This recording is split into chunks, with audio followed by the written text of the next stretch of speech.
All right, we're going to build a contingency anchor system today using the Rescue Craft access and evacuation kit.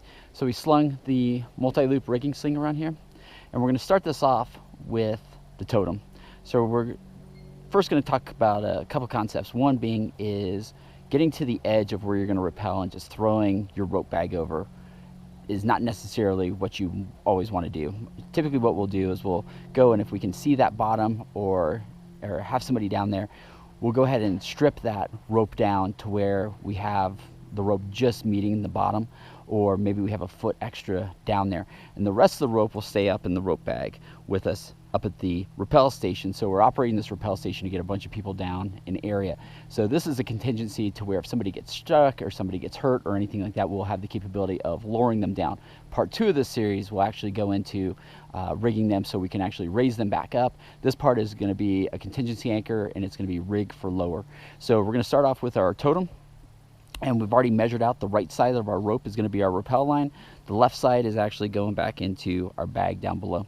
So once we have the proper amount already measured and down on the ground, we're going to take that rope and we're just going to stick a bite through the sight plate. So we'll do that, and then the next move we do is we typically will twist this, and I'm going clockwise, and we have a diagonal cross across the totem there. If I go the opposite way, I have a horizontal. Not what we want. We want the diagonal, and we know we're good to go. At this point, all we do is click a carabiner into the bites right here. So I'm going to hit this right into the end of our anchor, so hopefully we can see that. And what you'll see here is this right side is what our rappel line is. The left side goes back into all of our extra rope into our bag.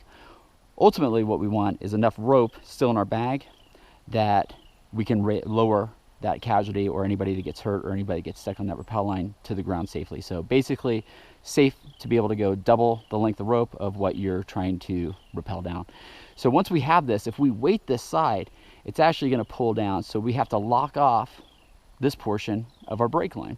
So probably the easiest way to do that is we'll just stick a bite through the larger portion of the totem and just slip knot it in. So we'll catch that just like that.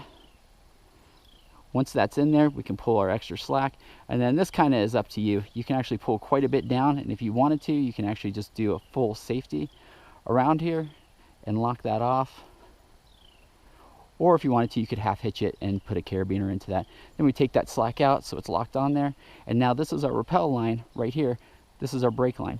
If we have any issues whatsoever and we need to lower them, it's a really simple step. Now all we do is release this, knowing that this now is going to be our brake. So I typically will hold my hand on that left and then just slide and snap that straight out.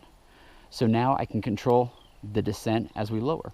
What I like about doing this in throttle mode also with that is always keeping both hands on the brake line also, is as I squeeze this up, I can almost block that off completely.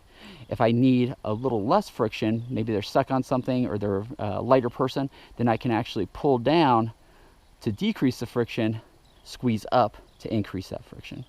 And that is a rig for lower, utilizing the Rescue Craft access and evacuation kit.